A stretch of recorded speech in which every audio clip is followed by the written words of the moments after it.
আসসালামু আলাইকুম, সকলকে স্বাগত জানাচ্ছি প্রয়াস অ্যাগ্রো ফার্মের নতুন একটি ভিডিওতে।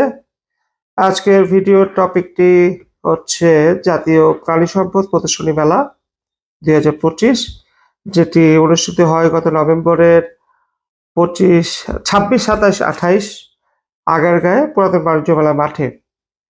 মেলাটি খুবই সুন্দর হয়েছে এবং মেলাতে আপনাদের সকলের উপস্থিতি ছিল উল্লেখযোগ্য। তো এই মেলাটা নিয়ে কিছু কথা বলবো, সেই সাথে আমরা হয়তোবা চেষ্টা করব এই ভিডিও বা পরের ভিডিওতে দেখানোর আমরা কিভাবে পার্টিসিপেট করেছি কিংবা আমাদের উপলব্ধি কি, এবং কিছু সেই সম্পর্কিত ভিডিও ফুটেজগুলি শেয়ার করার চেষ্টা করব। তো আজকের এই পর্বটা অ্যাকচুয়ালি আমি সাজিয়েছি বেশ কিছু প্রশ্নের উত্তর দেওয়ার জন্য, প্লাস সেই সাথে সাথে বেশ কিছু জিনিস জানানোর জন্য যেগুলি আসলে একটু ধোঁয়াশা সৃষ্টি হয়েছে, প্লাস আপনাদের সকলের মনে কোয়েশ্চেন থাকতে পারে। যেমন আপনাদের সকলের মনেই কোয়েশ্চেন আছে যে মেলার পরিসর এত ছোট কেন। আমি ক্যাটেল সেক্টরের কথাই বলবো, যেহেতু আমি ক্যাটেল সেক্টরটা বিলংস করি। মেলা বড় ছিল, মেলায় কয়েকটা সেগমেন্টে ভাগ করা ছিল, যেমন ক্যাটেল প্রদর্শনী, পোষা পাখি প্রাণী প্রদর্শনী, যেমন পাখি কিংবা বিড়াল কিংবা কুকুর। সেই সাথে সাথে পোলট্রি রিলেটেড যে ইন্ডাস্ট্রিয়াল একটা বিশাল রেভলিউশন চলতেছে বাংলাদেশে, সেটার প্রদর্শনী, প্লাস খাদ্য ব্যবস্থাপনার প্রদর্শনী। সো এটা একটা ওভারঅল আমাদের যে প্রাণী সম্পদ রিলেটেড যে একটা বিশাল বড় ইন্ডাস্ট্রি, সেই ইন্ডাস্ট্রির প্রদর্শনী ছিল। সেই টোটাল যে প্রদর্শনীটা, সেটার মধ্যে ক্যাটল সেক্টরটা একটা ক্ষুদ্র জায়গা গ্রহণ করেছে। তো অনেকের মনেই কোশ্চেন ছিল যে এত ছোট কেন, র্যাম্প শো নাই কেন, কিংবা এত জায়গায় কন্টেস্টেড কেন, বা সকল খামারই নাই কেন। তো সবগুলি কোশ্চেনের অ্যান্সার মোটামুটি আমার পক্ষ থেকে দেওয়ার চেষ্টা করব। আমি মুখপাত্র কেউ না, কিন্তু আমি যেহেতু এই ক্যাটল সেক্টরের খামারি হিসেবে খাবার সেক্টরটাকে বিলংস করি, তো আমি মনে করি যে আমার কিছু দায়বদ্ধতা আছে। সেখান থেকে আমি আমার প্রশ্ন উত্তরগুলি সাজানোর চেষ্টা করছি। প্রথমত একটা কোয়েশ্চেনিয়ার ঘুরতেছে, সেটা হচ্ছে যে এটা কি হাট ছিল নাকি প্রদর্শনী ছিল, এটা কি মেলা ছিল। প্রথম কথা হচ্ছে যে এটা টাইটেলই হচ্ছে প্রদর্শনী, তাই না? আমরা যারা খামারিরা গিয়েছিলাম, তারা আমাদের যে বেস্ট গরুগুলি ছিল সেই গরুগুলিকে প্রদর্শন করার চেষ্টা করেছি। তো এইখানে আমরা আমাদের সর্বশ্রেষ্ঠ যে গরুগুলি আছে আমার খামারে, হয়তোবা দেখা গেছে যে আমার এইটা বিক্রি হয়ে গেছে সবচেয়ে ভালোটা, এটার থেকে সেকেন্ড হাই যেটা ভালো আছে, আমরা সেগুলি নিয়ে যাওয়ার চেষ্টা করেছি। এবং আমাদের নিয়ে যাওয়ার একমাত্র কারণই ছিল, সেটা হচ্ছে যারা খামারি ভাইরা আসবেন তারা দেখবেন, যারা আমাদের ক্লায়েন্ট আছেন তারা দেখবেন, প্লাস বাংলাদেশের আপামর যে জনতা আছেন, যাদের আলাদা করে সময় করার সময় হয় না যে আমরা খামারে যেয়ে দেখে আসবো, ব্যস্ততার কারণে সময় নাই হতে পারে।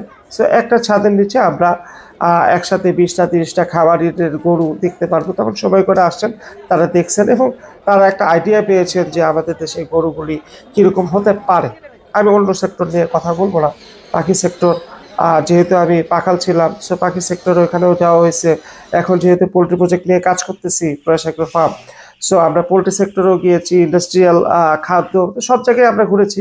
কিন্তু এই ভিডিওটা অ্যাকচুয়ালি হবে হচ্ছে খামারি, মানে গরুর সেক্টরটা নিয়ে। প্রথম কথা হচ্ছে যে জাতীয় প্রাণী সম্পদ অধিদপ্তর যে এই মেলাটি করলো, তারা কি পর্যাপ্ত সময় পেয়েছে কিনা। আমি তাদের সেমিনারগুলিতে অ্যাটেন্ড করেছি এবং সেখান থেকে আমরা যে ন্যূনতম ধারণাটা পেয়েছি যে আসলে এই মেলার জন্য তাদের কোনো বাজেটই ছিল না এই বছর। তারপরেও যেহেতু আমাদের এখন কেয়ারটেকার গভর্নমেন্ট আছে এবং তারা এই এই সেক্টরে কাজ করতে আগ্রহী এবং তারা এই সেক্টরটাকে প্রাধান্য দেয়, তাই তারা এই প্রজেক্টটাকে খুবই অল্প সময়ের মধ্যে পাশ করায় দেয় এবং সম্ভবত 7 দিন বা 8 দিন অথবা 15 দিন এরকম সময় পেয়েছিল আমাদের অফিসিয়াল কর্মকর্তারা, যারা সরকারের তরফ থেকে এই মেলাটা আয়োজন করেছে।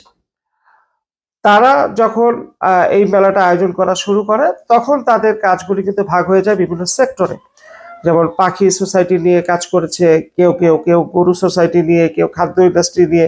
সো তাদের অনেক কাজের মধ্যে থেকে যখন ক্যাটেল সোসাইটিকে তারা দায়িত্বটা বুঝিয়ে দেয়, তখন সময় আসলে সেই 7 দিন বা 15 দিন থেকে কমে 4 দিনে চলে আসে। প্রথমে এটা দায়িত্ব দেওয়া হয় ডেইরি ফার্মার্স সোসাইটিকে। তারা এটাকে আয়োজন করার চেষ্টা করে এবং পরবর্তীতে তারা আমাদেরকে এটার মধ্যে অ্যাড করে। তো আমাদেরকে যখন অ্যাড করে তখন সভাপতি আমাদের বিসিএফ এ, যেটা হচ্ছে বাংলাদেশ ক্যাটেল ফার্মার্স অ্যাসোসিয়েশন, সেটা সভাপতি যে আমাদের রমজান ভাই, তাদের সাথে স্বর্ণপন্ন হয় এবং তারা আমাদের কাছে আন্তরিকভাবেই বলেন যে ক্যাটেল সেক্টরটা মানে ফ্যাটেনিং সেক্টরটা আপনারা দেখেন। তো আমরা বললাম ঠিক আছে, আমাদের বেশ কিছু চাহিদা আছে, সেই চাহিদাগুলো যদি মিট আপ করতে পারে তাহলে আমরা অবশ্যই এই মেলায় অংশগ্রহণ করব। সো তারা আমাদের আশ্বস্ত করে এবং আমরা খুবই কম সময় পাই, 4 দিন, ম্যাক্স 4 দিন প্ল্যানিং এর জন্য। প্ল্যানিং না, এক্সিকিউশনের জন্য। এক্সিকিউশনের জন্য আমরা 4 দিন সময় পাই। এই 4 দিনের মধ্যে আমরা প্রথমে বাণিজ্য মেলায় মাঠে যাই এবং যাওয়ার পরে তাদের প্ল্যানিংটা দেখি।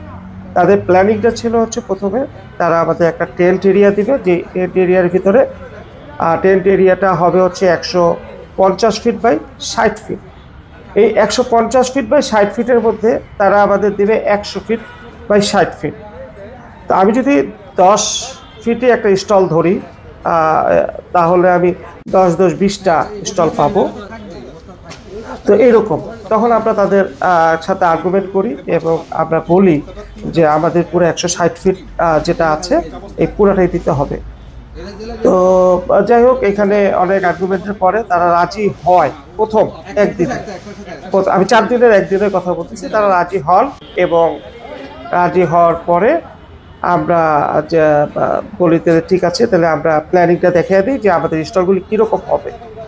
যখন আমরা মেলার মাঠে যাই, আমরা দেখেছি তারা যে প্ল্যানিংয়ে ছিলেন সেই প্ল্যানিংটা ছিল হচ্ছে ডোগা সিস্টেম। ডোগা সিস্টেম বলতে খামারের 2 সাইডে, মানে আমাদের শেডের যে 2 সাইড দিয়ে পাশ থাকবে, মাঝখানে লাইন হবে, 2টা করে সারি হবে, মানে জাস্ট লাইক আমরা গাবতলী হাট বা যে কোনো হাটে গেলে যে আমরা ডোগা সিস্টেম দেখি, এরকম ডোগা সিস্টেম, টেল টু টেল গরুগুলি বাঁধা থাকবে এবং সেখানে আমাদের রাখাল ব্যবস্থাপনা কিংবা আমাদের যে খামারিরা আসলে বসার কোনো ব্যবস্থাপনা কিংবা আমাদের যে সম্মানিত কাস্টমাররা আসবেন বা প্রদর্শনীতে যে ভিউয়াররা আসবেন তাদেরকে দেখার জন্য যে একটা সুন্দর পরিবেশ তৈরি করে দেওয়া, সেই পরিবেশের কোনো মানে সিস্টেমই নাই। তখন আমরা তাদের সাথে বললাম যে না, আমরা এই প্ল্যানিং করলে আমরা আমাদের প্রদর্শনীতে আসতে পারবো না। তার কারণ হচ্ছে আমাদের অতীত অভিজ্ঞতা থেকে আমরা যেটা দেখেছি সেটা হচ্ছে যে এইভাবে করলে মেলার শৃঙ্খলাও বজায় থাকে না এবং মেলাটা দেখতেও সুন্দর হয় না। তারপরে তারা রাজি হলেন, দ্বিতীয় দিনের কথা, তারা রাজি হলেন যে আমাদের এরকম একটা স্টল করার সুযোগ দিবেন। তো তখন আমরা তাদেরকে আমাদের প্ল্যানিংটা দেখাই যে কিভাবে আমাদের স্টলগুলি আমরা প্ল্যানিং করলাম। তো তখনও অনেক চড়াই উতরাই পার হইতে হয়েছে। তার কারণ হচ্ছে দেখা গেছে যে দ্বিতীয় দিন বা তৃতীয় দিনে যাওয়ার পরেও তারা তাদের মন মতো, দেখেন আমাদের দেশে যে আমলাতান্ত্রিক জটিলতা আছে সেটার মধ্যে একটা বড় জটিলতা হচ্ছে, দেখেন আমাদের দেশের যে নীতি নির্ধারক আছে তারা যা মনে করে যে এটাই বেস্ট, তারা সেটাতেই স্টাক থাকতে চায়। তো তারা স্টাক থাকলে তাদেরকে বুঝায় নিয়ে আস্তে আস্তে আমাদের অনেক সময় লেগে যায়। আরেকটা জিনিস, অনেকে বলতেছেন যে গত বছর বা তার আগের বছর কিংবা তার আগের বছর বিভিন্ন মেলা হয়েছে, সেই মেলাগুলি যেরকম হয়েছে এই মেলাটা সেরকম হয় নাই। আপনাকে প্রথমে 2টা জিনিস বুঝতে হবে। 1 নম্বর হচ্ছে মেজবান আর মেহমান 2টা এক না। মেজবান হচ্ছে যে আপনাকে দাওয়াত দিল, সে, তার ক্ষমতা বেশি। আর মেহমান হচ্ছে যে দাওয়াতে আসলো, সে। আগে আমরা যেটা ক্যাটেল এক্সপো করেছিলাম 2023 সালের দিকে, সেটা আমরা অর্গানাইজার ছিলাম, আমরা মেজবান ছিলাম, আমরা বাজেটের প্রণয়ন করেছি, আমরা তখন আমাদের মনের মাধুরী বিষয়ে আমাদের পুরা মেলাটাকে আমরা সাজাইতে পারছি। কিন্তু এই জায়গায় আমরা ছিলাম মেহমান। এখন প্রশ্ন আপনি করতে পারেন যে ঠিক আছে, তাহলে গত প্রাণী সম্পদ মেলা যেটা হয়েছিল সেখানে তো আমাদের শ্রদ্ধেয় সকলের ইমরান ভাই সেটাও তো করেছিল এবং সেটাও তো খুব সুন্দর হয়েছিল, তো এইটা কেন এমন হলো?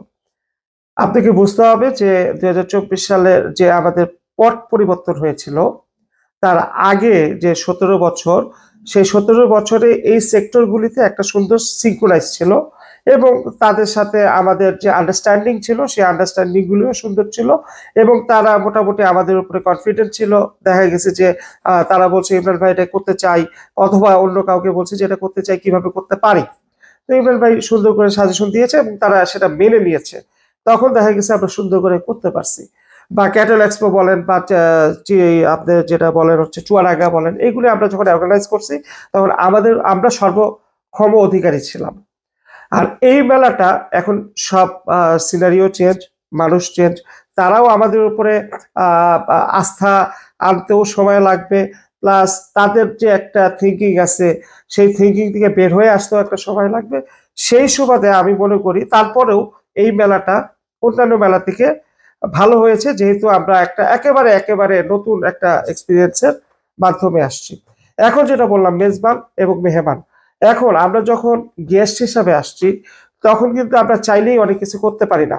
র্যাম্প শো আমাদের করার ইচ্ছা ছিল, র্যাম্প শোটা আমরা করতে পারি নাই, আমরা অ্যানাউন্সও দিয়েছিলাম করব, কিন্তু কেন করতে পারি নাই সেটার একটা ছোট্ট উদাহরণ দিই। সেটা হচ্ছে লাস্টের দিন আমরা ভাবছিলাম যে আমরা শেষের দিকে র্যাম্প শোটা করব, তো সেই জন্য আমরা সেভাবেই সাজাইছিলাম আমাদের সব প্ল্যানিং।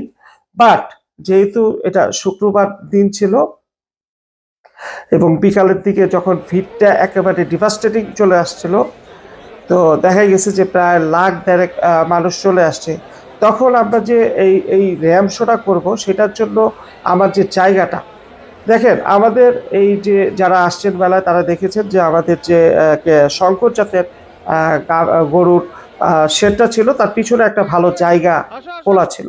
সো আমাদের প্ল্যানিং ছিল আমরা এখানে র্যাম্প শোটা করবো, এটা ফ্রম ডে ওয়ান আমরা এই প্ল্যানিংটা করেছিলাম যে আমরা এখানে র্যাম্প শোটা করবো, কিন্তু তারা আমাদের পারমিশন দেয় নাই। এবং পারমিশন না দেওয়ার যৌক্তিক কারণ আছে, সেটা হচ্ছে যে আমাদের ভিড়টা ছিল এর ঠিক পিছনেই। সো যে গরুগুলি আসে বা বের হয় সেইগুলি এখান দিয়েই আসা যাওয়া করতো। সো তারা এই জায়গায় কোনো অবস্টাকল তৈরি করার সুযোগ আমাদের দেয় নাই। তারপরে আমরা প্ল্যান বিতে গেলাম যে আচ্ছা ঠিক আছে, আমরা তাইলে র্যাম্পটা করবো হচ্ছে লাস্ট দিন, আমরা আমাদের শেডের সামনে যে জায়গাটা আছে ওই জায়গাটাকে ঘিরে দিয়ে করে ফেলবো। কিন্তু যেহেতু দিনটা ছিল শুক্রবার, আমরা চেষ্টাও করছি, অ্যানাউন্সও দিয়েছিলাম র্যাম্প শো হবে, কিন্তু যেহেতু দিনটা ছিল শুক্রবার এবং বিকালবেলা তুমুল জনস্রোত ছিল, আমাদের শেডের ভিতরে আসলে পা রাখার মতো জায়গা ছিল না। এবং আমরা খুবই আনন্দিত যে এই দর্শক সারির ভিতরে যেমন শিশু বাচ্চা ছিল, মধ্যবয়স্ক ছিল এবং প্রবীণ লোকও ছিল। তো এত মানুষের ভিড় ছিল যে আসলে তাদের ভ্যাকেন্ট করে দিয়ে আমরা ওই জায়গাটাকে যে মানে রেডি করব সেই সময় সুযোগটা আমাদের হয় নাই, যে কারণে আমরা র্যাম্প শো করতে পারি নাই। আমরা জানি যে কোনো একটা মেলার প্রাণী হচ্ছে মানে যে বিশেষ করে ক্যাটেল শোর প্রাণী হচ্ছে র্যাম্প শো, কারণ আমরা যারা গরু পাগল তারা আসলে গরুর এই দৌড়াদৌড়ি, লাফালাফি, লাফঝাপ এগুলি আমরা পছন্দ করি। সো সেই জিনিসগুলি আমরা দেখাতে পারি না, সেটা ব্যর্থতা কিছুটা আমরা নিব, কিন্তু যেহেতু আমরা মেহমান ছিল তাই আপনাদের কাছ থেকে এটার জন্য আমরা ক্ষমা সুন্দর দৃষ্টি আকর্ষণ করছি। এছাড়াও আরো কিছু কথা থেকেই যায়, সেটা হচ্ছে যে এই দেখেন এই মেলাটায় আমরা স্টল ছিল হচ্ছে টোটাল 32টা, মানে 160 বাই 160 আমরা জায়গা পেয়েছি। আমরা যদি 10 ফিট করে ভাগ করি তাহলে হয় 16 32টা, সেখানে 8টা ছিল ডাবল প্যাভিলিয়ন আর বাকিগুলি ছিল সিঙ্গেল প্যাভিলিয়ন। সো 8টা যদি আমি বাদ দিই 32-এর থেকে, বাকি 24টা ছিল হচ্ছে আপনার 24টা না, আপনার 320 থেকে 8 দুগুণে 16 বাদ দিলে 16টা, 16 আর 8 24। সো আমরা 24 বা 25টা ছিলাম হচ্ছে শঙ্কর জাতের যে সেট ছিল, এই 24টা খামার আমরা সেখানে পার্টিসিপেট করতে পেরেছি। এবং আমাদের পাশেই যেটা দেশি জাত ছিল সেখানেও প্রায় 30-40টা শেড ছিল। আমাদের একটাই প্রাপ্তি ছিল, সেটা হচ্ছে যে তারা ওই যে আমরা বললাম যে ডোগা সিস্টেম করে দেওয়ার চেষ্টা করেছিল এবং সেটা নিয়ে আমাদের আর্গুমেন্ট করতে হয়েছে তাদের সাথে এবং ফোনে 3-4 বার কথা বলতে হয়েছে। তাদের যে কর্মকর্তা তারা প্রথমে মানতেই চান নাই এবং পরবর্তীতে আমাদের প্ল্যানেই আসছেন এবং আমাদের প্রাপ্তিটা হচ্ছে পরবর্তীতে তারা বলেছেন যে দেখেন আপনাদের যে প্ল্যানিংটা আমাদের ভালো লেগেছে, যেই কারণে আমরা এটাকে কপি করেছি হচ্ছে আমাদের দেশীয় জাতের যে সার প্রদর্শনী ছিল সেখানে। সো আপনাদের এই কনসেপ্টটা সুন্দর। তার মানে এখানে আমরা একটা পজিটিভ দেখতে পারি যে আমাদের যে ওই অতীতে যে একটা আস্থা ছিল, আমাদের উপর তাদের একটা আস্থা ছিল, সেই আস্থাটা তো গত 2 বছরে আসলে তারা এখন তাদেরও পট পরিবর্তন হয়েছে, আমাদের এখানেও পট পরিবর্তন হয়েছে। এই জন্য আমাদের সাথে তাদের সে আস্থাটা তৈরি হওয়ার সময় হয়নি। সো আস্তে আস্তে হচ্ছে। হয়তো বা সামনে কোনো মেলা হলে বা আমরা করতে চাইলে তারা আমাদের উপর আরো বেশি রিলাই করতে পারবে। সো আপনাদের যাদের কোয়েশ্চেন ছিল যে র্যাম কেন হলো না, সেটার একটা ব্যাখ্যা আমি দেওয়ার চেষ্টা করেছি। প্লাস জায়গা কেন কম, দেখেন এত বড় জায়গার মধ্যে আমরা চেয়েছিলাম প্রথমে আমাদের কিন্তু 100 ফিট বাই 60 ফিট জায়গা দেওয়ার। তারা মানে একেবারে স্ট্রিক্ট ছিল যে আপনারা 100 ফিট পাবেন, মাঝখানে 40 ফিট থাকবে হচ্ছে আমাদের খামারের একটা মডেল কিছু একটা তারা প্রদর্শনী করতে চেয়েছে এবং তারপরে তারা গাভী গরু দেবে। তো এইরকম একটা চিন্তা ভাবনা তাদের ছিল। তো সেখান থেকে আমরা অনেক কষ্টে এই 16টা পেয়েছি, মানে 160 ফিট বাই 160 ফিট বাই 60 ফিটের একটা জায়গা পেয়েছি। এখন প্রশ্ন আসতে পারে যে তাহলে খামারিরা এত কম কেন? দেখেন জাতীয় পর্যায়ে কথাটা সঠিক, কিন্তু প্রাণী সম্পদ মেলা প্রতিটা জেলা উপজেলায় আলাদাভাবে হয়েছে। দেখা গেছে চিটাগাঙে বড় করে হয়েছে, ঢাকায় বড় করে হয়েছে, আর বাকি উপজেলাগুলিতে বা জেলাগুলিতে ছোট ছোট ভাবে তারা একদিনের একটা শো করেছে। তো দেখা গেছে যে যেমন প্রয়াস এগ্রো ফার্ম কিন্তু আমাদের যে সাভার উপজেলা, সেই সাভার উপজেলা প্রাণী সম্পদ মেলাতেও অংশগ্রহণ করেছে এবং যেটা জাতীয় সেখানেও অংশগ্রহণ করেছে। তো আমাদের যেহেতু জায়গা সংকুলান ছিল না এবং সময় সংকুলান ছিল না, 4 দিনের মধ্যে তো 2 দিন আমাদের চলে গেছে শুধু আমাদের দিচ্ছে কিভাবে, আমরা কিভাবে চাচ্ছি, তারা কিভাবে দিচ্ছে সেইখানেই। তারপরেও আমরা চেষ্টা করেছি, আমাদের ড্যানি রমজান ভাই এই নিরলসভাবে চেষ্টা করেছে এবং অনেক খামারির সাথেই কথা হয়েছে, অনেকেই কমিটমেন্ট করেছে আসবে এবং সর্বশেষ আমরা এই 24 জন যে আসতে পেরেছি তারা কনফার্ম করেছি। এখন এখানে প্রশ্ন আসে যে তাইলে এটা কিসের ভিত্তিতে আমরা সিলেক্ট করলাম? সিলেক্টটা অ্যাকচুয়ালি ওপেন ছিল। আমরা প্রথমেই প্রায় 60-70 জনের উপরে, আমরা এত শর্ট টাইমে আসলে এর থেকে বেশি বড়ভাবে বা সবাইকে জানায়া অ্যারেঞ্জ করা সম্ভব হয় না। তো প্রায় 60-70 জনের একটা শর্টলিস্ট না বলবো না, আপনাদের যাদের কথাই মনে ছিল, যাদের সাথেই সম্পর্ক আছে, 60-70 জনের সাথে লক করা হয়েছে। সেখান থেকে যেহেতু এখানে কিছু পেমেন্টের ব্যাপার ছিল, পেমেন্টের ইস্যু ছিল, তো যারা রাজি হয়েছে সেখান থেকে শর্টলিস্ট হইতে হইতে 24 জন যারা পেমেন্ট করতে পেরেছে তারাই এসেছিল। পেমেন্টের ব্যাপারটা একটু আমি ক্লিয়ার করে দিতে চাই। সেটা হচ্ছে যে মেলা কর্তৃপক্ষ ঠিক করেছিল যে মেলা কর্তৃপক্ষকে একটা স্টল প্রতি একটা ভাড়া দিতে হবে। তখন আমরা তাদেরকে বলেছিলাম যে না, আমরা স্টল যদি ভাড়া দিতে হয় সেক্ষেত্রে আমরা আসবো না। তো তখন তাদের সাথে আমরা একটা আন্ডারস্ট্যান্ডিং এ আসি এবং তারা বলে আচ্ছা ঠিক আছে তাহলে আপনারা আপনাদের মতো করে নিন। তো আমরা আসি। এখন এই মেলাটা দেখেন, অন্যান্য স্টলগুলি দেখবেন যে শৌখিন পাখির যে স্টলটা আছে সেটা ফুললি এসি ছিল, সেন্ট্রাল এসি ছিল এবং পিছনে নিচে কার্পেট করা ছিল এবং স্টলগুলি সুন্দর সুন্দরভাবে আপনার কম্পার্টমেন্ট সিস্টেম করা ছিল। একটা স্টলের সাথে আরেকটা স্টলের একটা গ্যাপ ছিল। সো তারা তাদের মতো করে সুন্দর করে গুছায় নিতে পারছে এবং সেটা একটা ঘরের মতো করে সুন্দর করে গুছায় নিতে পারছে। বাট আমাদের স্টলটা কি, আমাদেরকে কি দিচ্ছে তারা? আমাদেরকে তারা দিয়েছিল শুধু উপরের টেন্টটা আর শুধু ওই বাঁশগুলি, আর বাকি যা কিছু দেখেছেন এগুলি সব আমরা যারা খামারিরা আসছিলাম তারা নিজস্ব ব্যবস্থাপনা করেছি। উপরে লাইটিং বলেন, বাহিরে যে আমরা এই যে বাংলাদেশের কৃষ্টি কালচার নিয়ে যে এই 6-7টা বড় বড় পিকচারের অ্যারেঞ্জ করেছিলাম, সেটাও আমরা আমাদের নিজস্ব পয়সায় করেছি।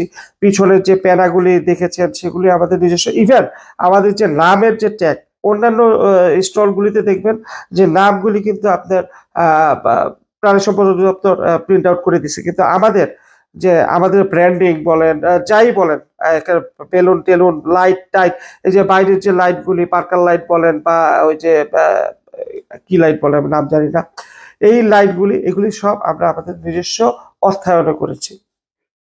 আমাদের চেষ্টা ছিল আরো সুন্দরভাবে করার, কিন্তু আপনাদের একটু আশ্বস্ত করতে পারি যে এই মেলাতে যদি আমরা ডাইরেক্ট মেহমানের মতোই থাকতাম, মেজবান বলছে আসছি, প্রেজেন্ট করে চলে গেছি, তাহলে এটা একটা ডিজাস্টারাস ক্যাটেল শো হইতো।